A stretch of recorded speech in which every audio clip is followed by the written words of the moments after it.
Right, welcome back. Today I'm going to try and turn a project which has become a bit of a trademark for me, a bit of a signature project. I've certainly passed on and sold a few of them, which is an apple, very similar to the pear box that I made, very similar techniques. We won't dwell too much on it, but this is probably one of the biggest apples I'll have turned, so we'll give it a go and follow it through. This is a piece of sycamore, I believe.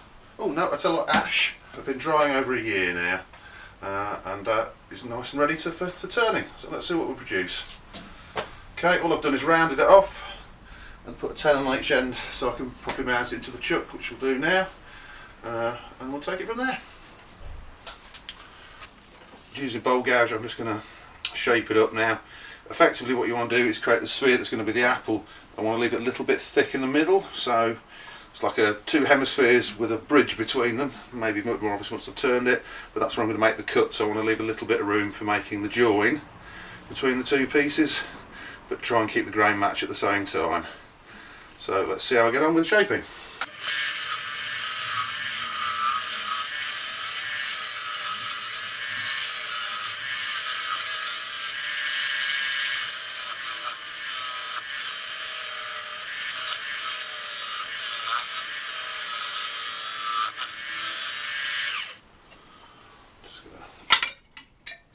Give that a little bit of sharpen.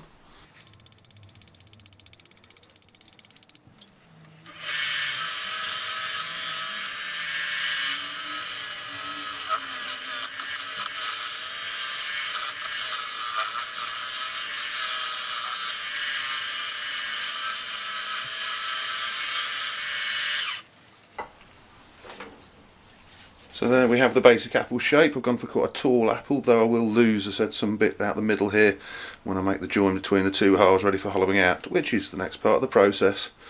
A little bit of a crack here. I might give that a CA fill. I don't dislike cracks in workpieces as long as they're filled and stabilised.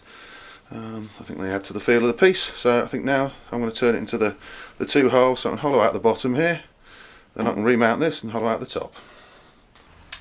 So I'm just using a parting tool, just give that a little tweak as well.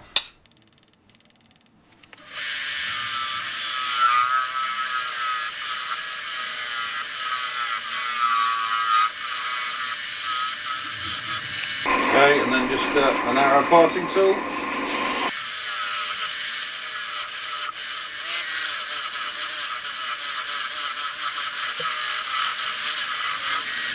And we'll finish that off with a saw.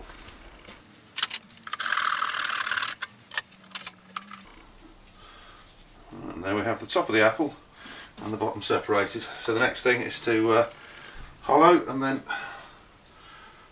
fit that tenon so we've got a nice joined piece.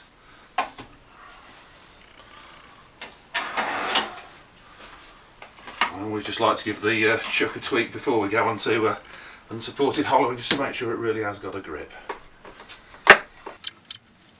I'm going to try with the carbide cutters, I think, starting with the round one, and see how well they hollow.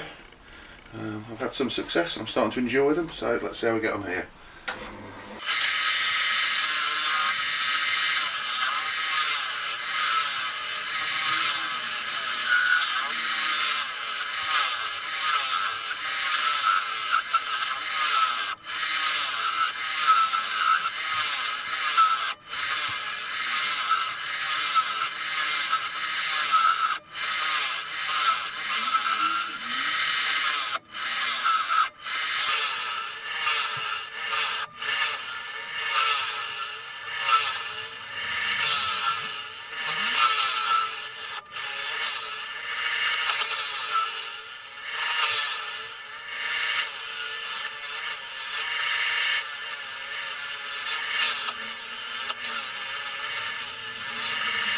So, having got the internal shape roughly the way I want it, I'm now going to take this off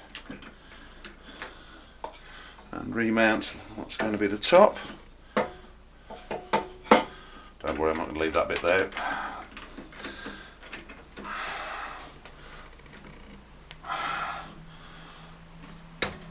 I'm going to do some hollowing on this. I'm not going to make the fitting yet between the two of them, that's sort of the next process, but I just want to get the lid hollowed out and internally shaped a bit, take a bit of the weight away, just for comparison and my own interest, I'm going to try just hollowing this with the bowl gouge as I would have done traditionally rather than the carbide cutter, and see what the difference is.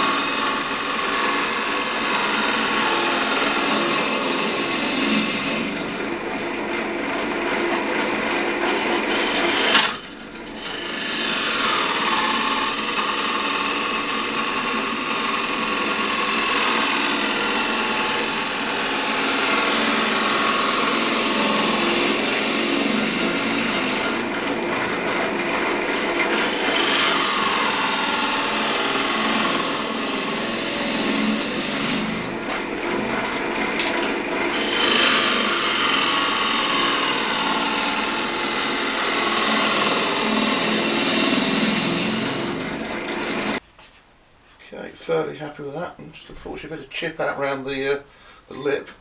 I might have to reform that just to get a cleaner version of it. We shall see. I think I'm going to do that. I've got a bit of room to play with in the height of this piece, so I think I'm going to do that. I'm going to cut this lip off and reform it.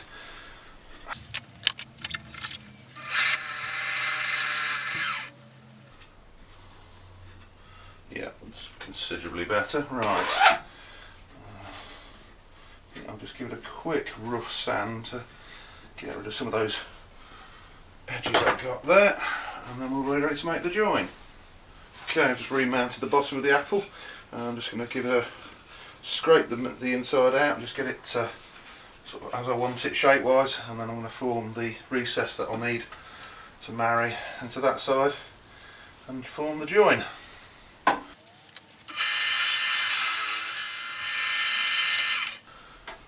Right, it's just a quick sand down to get it prepared, just on the inside here, and I'll make that joint.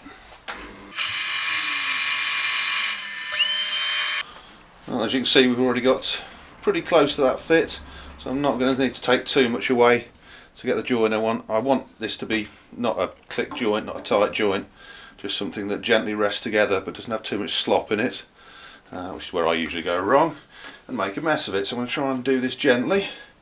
Just going to put a little recess on the inside of that rim and see if I can get the two to join.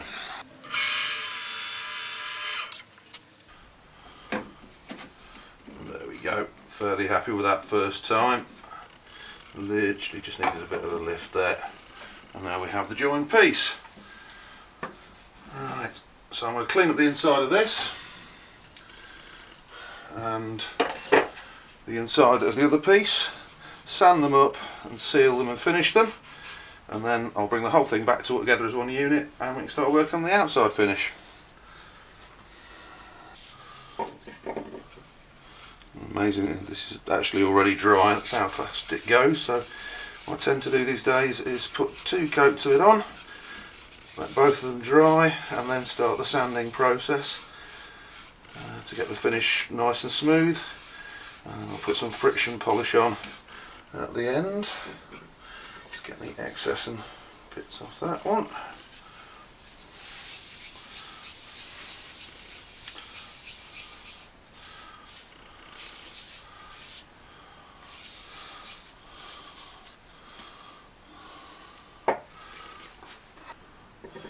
Okay, the insides have all been sanded down and friction polished, so I'm ready to put the two halves together and start working it down.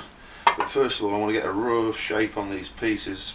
I'm not too concerned about having an even wall depth. I think that's probably not necessary in this piece. I'd like to have a bit of weight towards the bottom of it, but I'm just going to shape out this section to get a feel for the wall thickness before I close it off and deprive myself of that. And I know roughly what I can get away with. I've got to left myself some room at the top here to shape in the top of the apple, which will go back in a bit. So let's do that.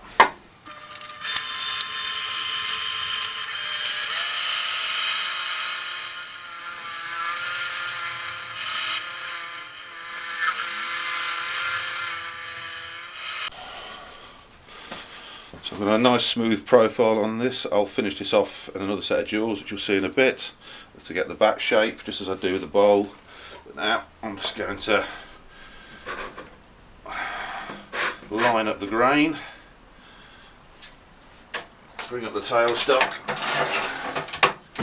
and pin those two pieces together. And then just work on shaping and smoothing out the top and the joint.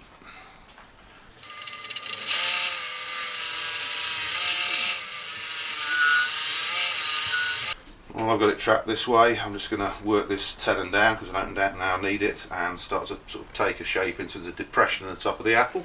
Plenty of wood there to do it with.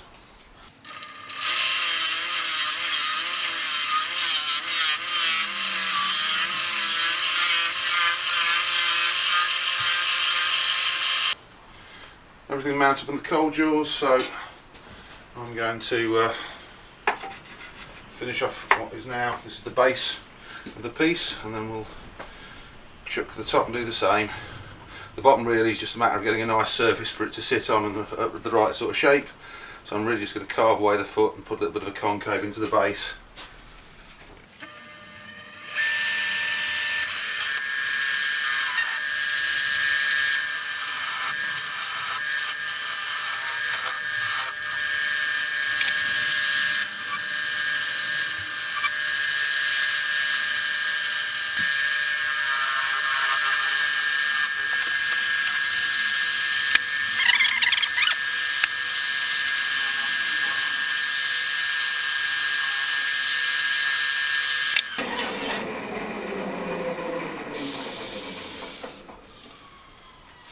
Okay,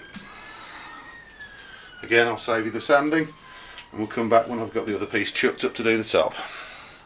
Top's all nicely chucked up and ready to go. Obviously the top I deal with slightly differently because I need to put a hole in for the stalk, and I'm going to shape it a little bit deeper and just get rid of what's there. Then I've got to drill a hole and then we can start making the stalk up, get that all sanded and finished, and then we're there.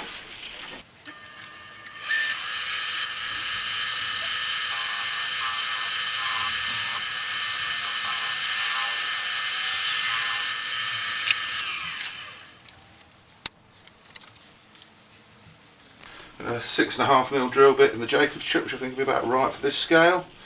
I'm just going to drill a shallow hole into the top of it. I don't really want to go through it if I can avoid it.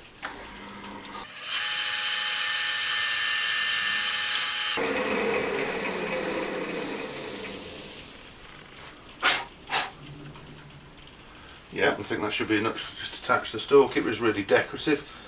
People do tend to grip it by that, but it doesn't take a lot of weight. So, right, just going to sand that up, and then it'll be time to quickly make up the stalk for it, and then it's just finishing.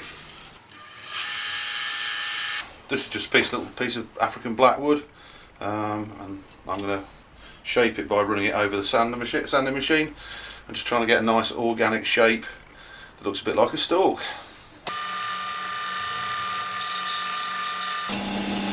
Sorry, probably not great video this, but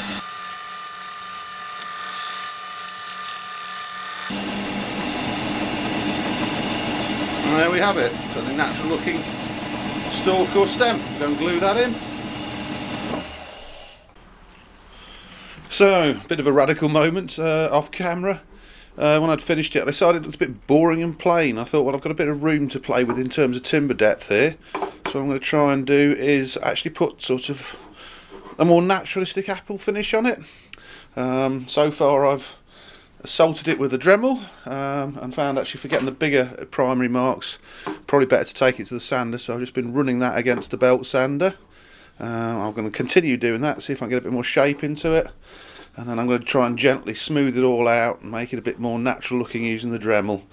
We shall see. Maybe I'll live to regret this decision, maybe I won't.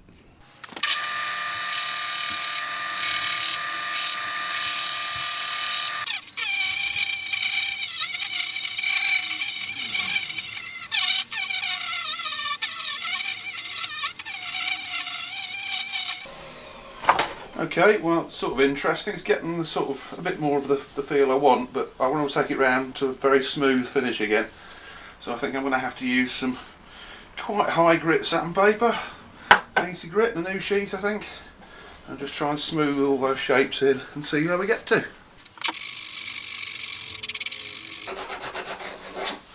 Well, that's definitely starting to take on the feel of what I wanted. Once I get that smoothed down, grain orientation right. So yeah, once I think I've got that smoothed down and sanded back to level I like, I think that sort of works. Well, I'll save you the rest of the sanding and cut to the end bit when we get a bit of finish on it. Well, I've still got a bit of sanding and buffing to get done on this, but actually quite pleased with the way that came out. Sort of contrast between the natural finish to the top, a much rounder finish of the bottom off the lathe. It's a nice one. It's a nice bowl. I'm just going to get it polished up. I'll do some shot stills at the end just to show what it finally turned out with. But yeah, pleased with that. My first attempt at the sculpting, even if it only was with sandpaper. And maybe we'll try something more with that Dremel in a future project. Till then, cheers.